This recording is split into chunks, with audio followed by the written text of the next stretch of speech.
அடுத்த நிகழ்வாக சிலோன் தௌஹீத் ஜமாத்தின் பொதுச் செயலாளர் சகோதரர் அப்துல் ராசிக் அவர்களை சிறப்புரை ஆற்ற வருமாறு அன்புடன் அழைக்கின்றேன்.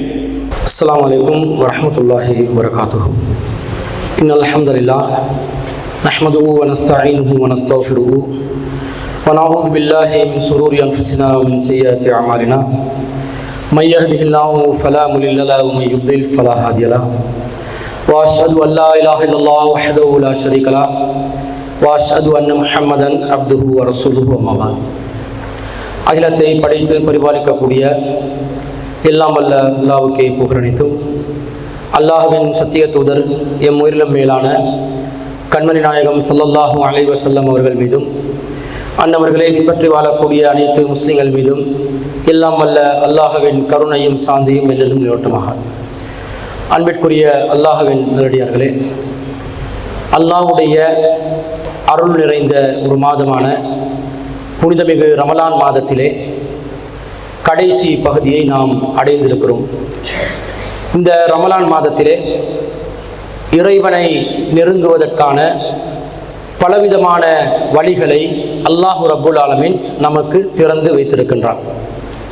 அந்த அடிப்படையிலே இறைவனை மிகவும் நேசித்தவர்களாக, இறை வணக்கத்தில் மூழ்கியவர்களாக, இறைவனை நினைவுபடுத்தியவர்களாக புனிதமிக்க ரமலான் மாதத்திலே நாம் பலவிதமான வணக்க வழிபாடுகளிலும் ஈடுபட்டு கொண்டு வருகிறோம்.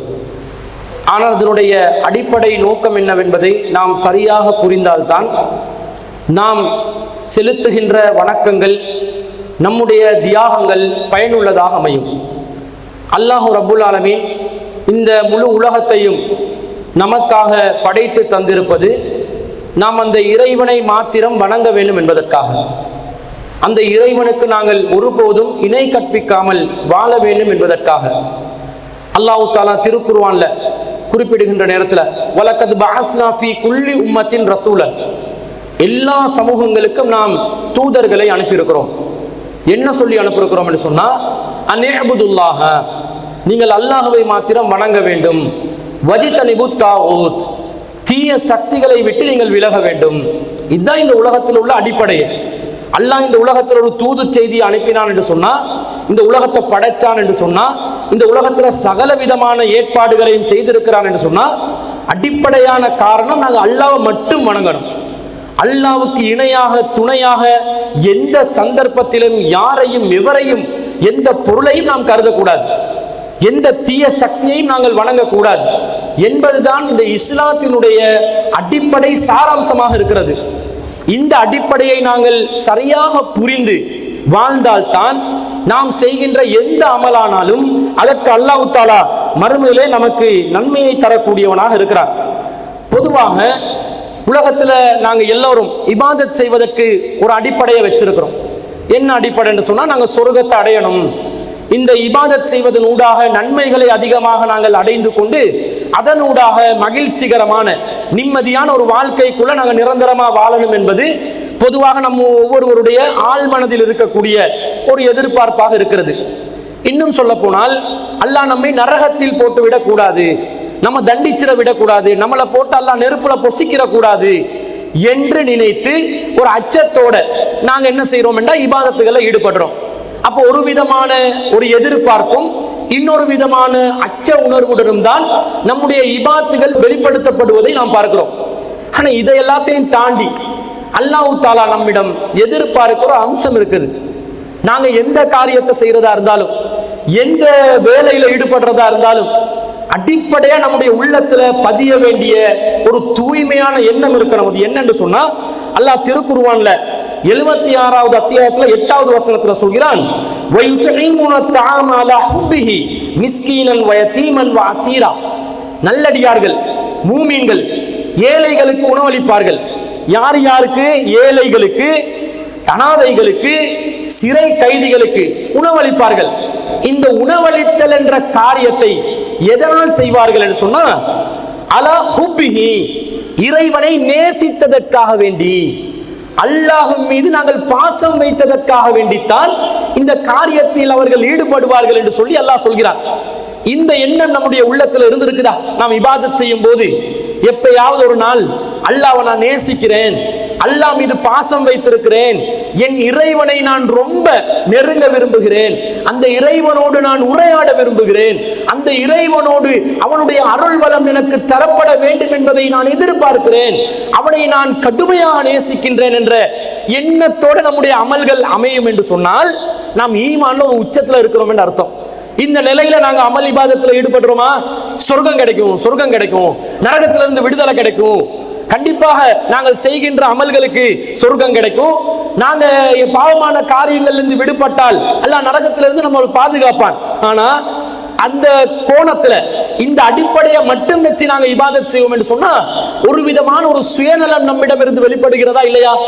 இப்ப இந்த மதிப்பிற்குரிய பெற்றோர்கள் தங்களுடைய பிள்ளைகள் எல்லாம் போட்டி நிகழ்ச்சிகள் எல்லாம் அனுப்பி அந்த பிள்ளைகளுடைய திறமைகள் வெளிப்பட்டு அந்த பிள்ளைகள் இந்த சபைகளில் பாராட்டப்படுகின்ற நேரத்தில், திறமைகள் ஊடாக பாராட்டப்படுகின்ற நேரத்தில் ஒரு சந்தோஷத்தை மனதில் அடைகிறார்கள். அந்த சந்தோஷத்தின் ஊடாக அவங்க என்ன எதிர்பார்க்கிறாங்க? காசு பணம் என்றது இல்ல விஷயம், பரிசுகள் வழங்குவது என்பது இல்ல விஷயம். நம்முடைய குழந்தை, நம்முடைய பிள்ளை, நாம் பெற்றெடுத்த குழந்தைகள் திறமைசாலிகளாக இந்த இடத்துல இருந்து அவங்க பேசுறாங்களே, நாங்க அவங்களை உருவாக்கி இருக்கிறோமே என்ற ஒரு ஆசையுடனும் ஒரு பாசத்துடனும் அவர்கள் பார்ப்பார்கள். அதே நேரத்தில் அந்த பேசி போட்டியில கலந்து கொண்ட மாணவ மாணவிகள் பேசுகின்ற நேரத்தில் கூட அவங்களும் என்ன எதிர்பார்த்து பேசுவாங்க? நாங்க பேசுற இந்த சொற்கள், நாங்க இந்த போட்டியில ஈடுபடுற நேரத்துல நம்முடைய பெற்றோர்கள் கூட அதை ரொம்ப விரும்புவாங்க, அவங்க எதிர்பார்ப்பாங்க, நம்முடைய திறமைகள் வெளிப்படுவது அவர்களுக்கு மகிழ்ச்சியை ஏற்படுத்தும் என்ற ஒரு விஷயத்தை அடிப்படையாக வச்சு செய்வார்களா இல்லையா? செய்வார்கள். அப்ப பொதுவாக பரிசு என்பதும் போட்டியில் வெல்லாவிட்டால் தண்டனை கிடைக்கும், ஏச்சு கிடைக்கும் என்பதெல்லாம் தாண்டி ஒரு பாசத்தின் வெளிப்பாடு. என்ற பெற்றோர் நான் பாராட்டப்படுவதை, என்னுடைய திறமை அவர்கள் கண்களால் பார்த்து மகிழ்ச்சி அடைய வேண்டும் என்ற பாசம். நான் பெற்ற குழந்தைகள் என்னுடைய ஒரு மேடைக்கு முன்னாடி, ஒரு சபையோர் முன்னாடி வந்து பேசுகின்ற நேரத்தில் அவர்களுடைய திறமை வெளிப்படுகிறது என்பதை பார்த்து சந்தோஷப்படுகின்ற அந்த சந்தோஷம், அந்த பாசம், இது ஒரு செயலுடைய வெளிப்பாடாக மனுஷன் வச்சிருக்கிறானா இல்லையா? இதையே அமல் இபாதத் விஷயத்தில் நாங்க வைக்காம இருக்கிறோம். நம் இறைவன் எப்படிப்பட்ட நேசத்துக்குரிய ஒருவன் தெரியுமா? நம்மளை எப்படியெல்லாம் நேசிக்கிறான் தெரியுமா? நபிகள் நாயகம் ஸல்லல்லாஹு அலைஹி வஸல்லம் அவர்கள் கூறுகிறார்கள், ஒரு முறை கைதிகள் சில பேர் கொண்டு வரப்படுறாங்க. அந்த கைதிகளுக்கு மத்தியில ஒரு தாய் இருக்கிறாங்க, அடிமையான ஒரு பெண் தாய் இருக்கிறாங்க. அவர்களுக்கு பால் சுரந்து கொண்டு இருக்கிறது, மார்பகத்துல பால் சுரக்குது. தன்னுடைய குழந்தைய அவர்கள் இழந்து விட்டார்கள், காணாமல் போய்விட்டார். குழந்தை எங்கென்று தெரியல. குழந்தைய தேடுறாங்க. போர்க்களத்துல கைதிகளாக வந்தவங்க தானே. அந்த நேரத்துல அந்த தாய் யாரெல்லாம் கைதிகள் மத்தியில குழந்தைகளை காணுகிறார்களோ, பசியில் அந்த குழந்தைகள் வாடுகின்ற நேரத்தில் எல்லாம் அந்த குழந்தைகளை அரவணைத்து தன்னுடைய மடியில் வைத்துக் கொண்டு தன்னுடைய குழந்தைக்காக சுரக்கின்ற பால்களை யார் யாருடைய குழந்தைகளுக்கெல்லாம் அவர்கள் கொடுத்து கொண்டிருந்தார்கள், பால் ஊட்டினார்கள். இந்த நிலையில இடையில தன்னுடைய குழந்தையும் அவங்களுக்கு கிடைக்குது. கண்ட குழந்தைய ரொம்ப பாசத்தோட, ரொம்ப பரிவுடன் அணைத்து கொண்டு, மடியில் வைத்துக் கொண்டு, மார்பகத்தோடு அணைத்து கொண்டு பால் ஊட்டினார்கள் என்ற அந்த காட்சியை நபிகள் நாயகம் ஸல்லல்லாஹு அலைஹி வஸல்லம் அவர்கள் எப்படி சொன்னாங்க தெரியுமா? அத்தரவுன, மக்களே நீங்கள் பார்த்தீர்களா, இந்த தாய் தன்னுடைய குழந்தையை தீயில் பொசுக்குவதற்கு விரும்புவாரா என்று கேட்கிறார்கள். சஹாபாக்கள் சொல்லுவாங்க, அல்லாஹ்வின் தூதர், அது எப்படி நடக்கலாம்? அவங்க ரொம்ப பாசமா இருக்கிறாங்களா இல்லையா? அவங்களோட குழந்தைக்காக வேண்டி அவங்க பால் ஊட்ட வந்து பிற குழந்தைகளுக்கும் சேர்த்தல்லவா பால் ஊட்டினார்கள். எவ்வளவு பாசமா இருக்கிறாங்க. இவங்க தன்னுடைய குழந்தைய எந்த சந்தர்ப்பத்திலும் தீயில் போட்டு பொசுக்குவதற்கு விரும்ப மாட்டார்கள் என்று சொல்லும் போது நபிகள் நாயகம் ஸல்லல்லாஹு அலைஹி வஸல்லம் அவர்கள் கூறினார்கள், அல்லாஹு ரப்புல் ஆலமீன் இந்த தாயை விட பல மடங்கு தன்னுடைய அடியார்கள் மீது பாசம் உள்ளவனாக இருக்கிறான் என்று நபி ஸல்லல்லாஹு அலைஹி வஸல்லம் சொல்றாங்க. அதான் நம்முடைய இறைவனுடைய பாசம். அதை நாங்கள் சரியா புரிஞ்சோம் என்று சொன்னா, நம்முடைய இறைவனுக்காக வேண்டி நாங்கள் செய்கின்ற அமல்களை நம்முடைய அடி மனதிலிருந்து நாங்கள் செய்வோம். கடமைக்காக நாங்கள் செய்ய மாட்டோம். அல்லாஹ்வுக்காக வேண்டி நம்முடைய உயிரையும் நாம் தியாகம் செய்வதற்கு தயாராகுவோம். அதுதான் பாசம். அல்லாஹ் மீது நாங்கள் வைத்திருக்கின்ற உண்மையான அன்பு. அதற்கு தான் இஸ்லாத்திலே ஹுப்புல்லா என்று நாங்கள் சொல்கிறோம். இந்த ஹுப்புல்லா என்பது நம்மில் எத்தனை பேருக்கு தெரியும்? நாங்க அல்லாஹ்வை எந்த அளவுக்கு நேசிக்கிறோம், அல்லாஹ் மீது எந்த அளவுக்கு நாங்க பாசம் வச்சிருக்கிறோம், மீள் பரிசீலனை செய்வதற்கு கடமைப்பட்டிருக்கிறோம். அல்லாஹ் ரப்புல் ஆலமீன் அல்லாஹ்வின் மீது பாசம் வைத்தவர்களுக்கு ஒரு அழகான வழியை காட்டுறான். என் மீது பாசம் வைத்திருப்பவர்களே, நீங்க பாசம் வச்சிருந்தா அதை வெளிப்படுத்துறதுக்கு ஒரு வழியை சொல்றேன். என்ன வழி தெரியுமா? திருக்குர்ஆன்ல அல்லாஹ் குறிப்பிடும் பொழுது, குல் நபியே சொல்லுங்கள், இன் குன்தும் துஹிப்பூனல்லாஹ், மக்களே நீங்கள் அல்லாஹ்வை நேசிக்க கூடியவர்களாக இருந்தால் ஃபத்தபிஊனி, என்னை மாத்திரம் நீங்கள் பின்பற்றுங்கள் என்று நபியே சொல்லுங்கள். இதுதான் அல்லாஹ்வுடைய வழிமுறை. அல்லாஹ்வை நாங்கள் நேசிக்கிறோம் என்றதை எதனூடாக நாங்கள் வெளிப்படுத்த வேண்டும் என்றால், இறை தூதர் ஸல்லல்லாஹு அலைஹி வஸல்லம் அவர்களை மாத்திரம் தான் நாம் பின்பற்ற வேண்டும். இறை தூதர் அல்லாத வேறு எவருக்கும் வஹீ செய்தி அறிவிக்கப்படாது. நம்மை விட எவ்வளவு பெரிய கல்விமான்களாக இருந்தாலும் சரியே, அவர்கள் மாமேதைகளாக இருக்கட்டும். இன்னும் சொல்ல போனால், நீங்கள் சரளமாக விளங்கிக் கொள்வதற்காக வேண்டி சொல்கிறேன். அப்துல்லா இப்னு அப்பாஸ் ரலியல்லாஹு அன்ஹு அவர்கள் ஹதீஸ் துறையில், உசூலுல் ஃபிக்ஹில், ஃபிக்ஹ் கலையில் மிகப்பெரிய ஒரு மாமேதையாக கருதப்படுபவர். அதிலே யாருக்கும் மாற்று கருத்து இருக்க முடியாது. ஹதீஸ் துறைகளை ஆய்வு செய்கின்ற ஆய்வாளர்கள் அதை தலைக்கு மேல் ஒப்புக்கொள்வார்கள்.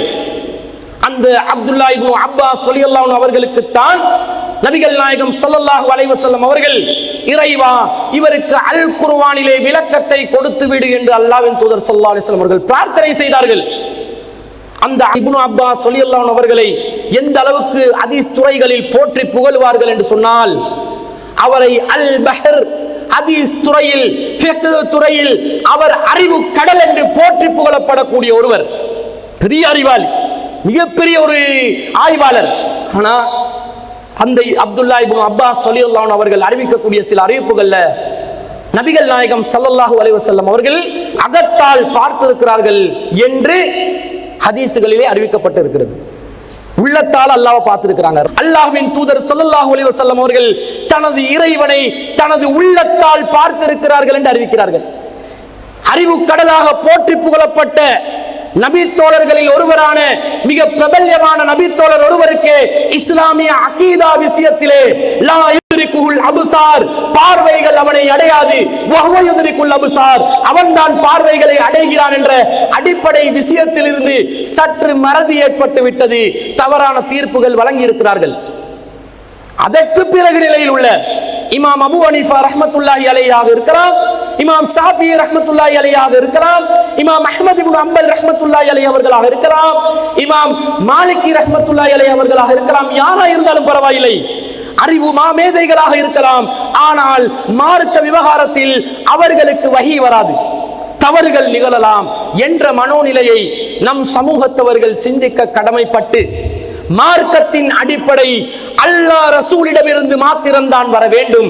அல்லாஹ் ரசூல் அல்லாத வேறு எவரிடமிருந்து என்ன மார்க்கம் வந்தாலும் அவர்களும் மனிதர்களே, ஆதாரம் காட்டாத வரைக்கும், திருக்குர்ஆனிலிருந்து எடுத்து கூறாத வரைக்கும், நபிமொழிகளிலிருந்து ஆதாரங்களை முன்வைக்காத வரைக்கும் சொல்வது மார்க்கம் அல்ல, சுய கருத்துதான் என்று அதை ஓரம் கட்டி வைக்க வேண்டுமே தவிர, நாம் உண்மையான அல்லாஹ்வை நேசிக்கக்கூடிய மக்களாக இருந்தால், இன் குன்தும் துஹிப்பூனல்லாஹ், நீங்கள் அல்லாஹ்வை நேசிக்கக்கூடியவர்களாக இருந்தால் ஃபத்தபிஊனி, நபியே சொல்லுங்கள், என்னை தான் மக்களே பின்பற்ற வேண்டும், வேற யாரையும் பின்பற்றலாம். இந்த அடிப்படையை நாங்கள் விளங்கி அல்லாஹ்வை நாங்கள் நேசித்தோம் என்று சொன்னால், அன்பிற்குரியவர்களே, காலம் கடந்த ஞானங்கள் நமக்கு கிடைக்கும். மௌத்துக்கு முன்னாடி கிடைக்க வேண்டும். மௌத்தா போன பிறகு அந்த ஞானம் கிடைத்து விட்டால் நாம் கை சேதப்பட்டு விடுவோம். வஹி என்ற தெளிவான ஒரு வழிகாட்டல் நம்முடைய கரத்திலே இருக்கிறது. பிற சமூகங்கள் தன்னுடைய வேத நூட்களை இன்றும் புராண காலத்துக்கு சென்று கொண்டு டைம் டிராவலிங்ல தேடிக் கொண்டிருக்கிறான். ஏதாவது ஒரு ஆதாரம் கிடைக்காதா? வாய் வழியில் வேதம் வந்திருக்கிறது, ஆதாரங்களிலே அப்படி வந்த வேத நூட்கள் கூட இன்று பலவாறாக பல பிரிவுகளாக பிரிக்கப்பட்டு வேதங்கள் சுக்குநூறாக்கப்பட்டிருக்கக்கூடிய நிலையில் அல்லாஹ் ஆரம்பம் முதல் இறுதி வரைக்கும் அழகாக அற்புதமாக பாதுகாத்த திருமறை குர்ஆன் என்ற வேதத்தை நம்முடைய கரத்திலே தந்திருக்கிறான். அந்த வேதத்திற்கான மாதம் தான் இந்த ரமலானுடைய மாதம்.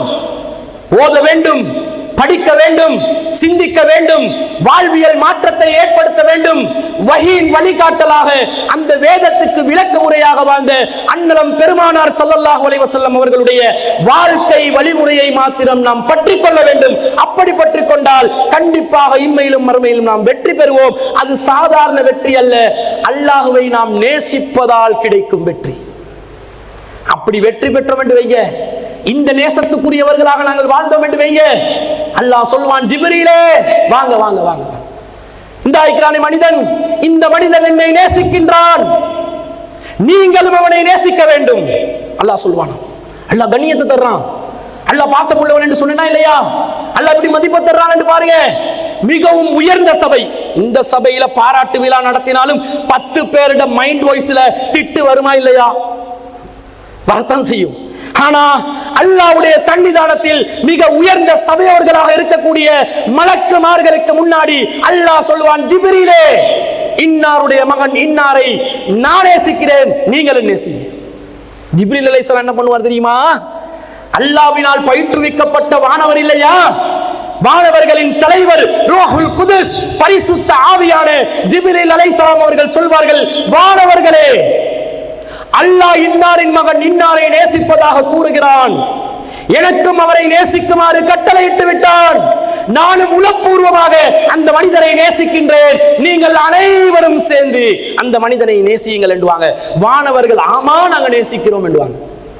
இந்த பாக்கியம் வஹீயின் அடிப்படையில் இருப்பவர்களுக்கு மாத்திரமே கிடைக்கும், இறை தூதரை பின்பற்றுபவர்களுக்கு மாத்திரமே கிடைக்கும்.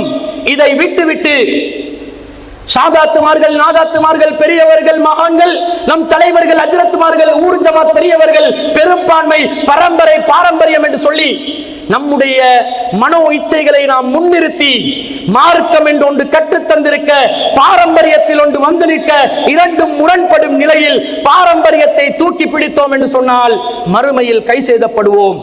அப்படி கை செய்தப்படுபவர்கள் மறுமையில் அல்லாஹ்வின் கோபத்துக்கு ஆளாகுவார்கள். அப்படி அல்லாஹ்வின் கோபத்துக்கு ஆளான இந்த உலகத்திலே கண் முன்னாடி வாழக்கூடிய நிதர்சன சமூகம்தான் யூத சமூகம். இன்றும் அல்லாஹ்வுடைய கோபத்துக்கும் நல்ல மனிதர்களுடைய கோபத்துக்கும் வானவர்களுடைய சாபத்திற்கும் ஆளாகி கொண்டிருக்கக்கூடிய அந்த பனு இஸ்ரவேலர்களை நாம் கண்கூடாக பார்த்துக் கொண்டிருக்கிறோம். யாரும் அவர்களுக்கு அருள் புரியுமாறு பிரார்த்திக்க மாட்டார்கள். அவர்கள் மீது அல்லாஹ்வின் சாபம் இறங்க வேண்டும் என்று பிரார்த்திப்பார்கள். இந்த நிலைக்கு நானும் நீங்களும் தள்ளப்படக்கூடாது என்றால் இறை வழியில் பயணிப்போம். குர்ஆன் சுன்னாவை மாத்திரம் பற்றி பிடித்துக் கொள்வோம். நபிகளாருடைய வழிமுறையை மாத்திரம் நம்முடைய இரு கரங்களில் ஏந்திக் கொள்வோம். அதை இந்த பூமியிலே பூரா மனித சமூகத்திற்கும் கொண்டு செல்வதற்காக வேண்டி நம் உடல், உயிர், ஆத்மாவை அர்ப்பணிப்போம் என்பதை கூறிக்கொண்டு வாய்ப்பளித்தமைக்கு நன்றிகளை கூறிக்கொண்டு நிறைவு செய்கிறேன். வஆகிரு தஅவானா அனில் ஹம்துலில்லாஹி ரப்பில் ஆலமீன். புனித ரமலான் மாதத்தில், அல் குர்ஆனுடைய மாதத்தில் மிகச்சிறப்பான ஒரு தெளிவை வழங்கிவிட்டு சென்ற சகோதரர் அப்துல் ராசிக் அவர்களுக்கு நன்றிகளை தெரிவித்துக் கொள்கின்றோம். ஏகத்துவ கொள்கையை நாங்கள் உறுதியாக பற்றி பிடித்து சுவனத்துக்கு செல்வதற்கு இது மிகச்சிறந்த ஒரு மார்க்கம், மிகச்சிறந்த ஒரு மாதம். மிகச்சிறந்த ஒரு மாதத்தில் நாங்கள் அல் குர்ஆனை பற்றி பிடித்து அல்லாஹ்வின் பாதையில் பயணித்து சுவனத்தை அடைய அனைவரும் முயற்சிக்க வேண்டும் என்பதை மிக தெளிவான முறையில் எங்களுக்கு அந்த உரையில் எங்களுக்கு சொல்லிவிட்டு சென்றார்.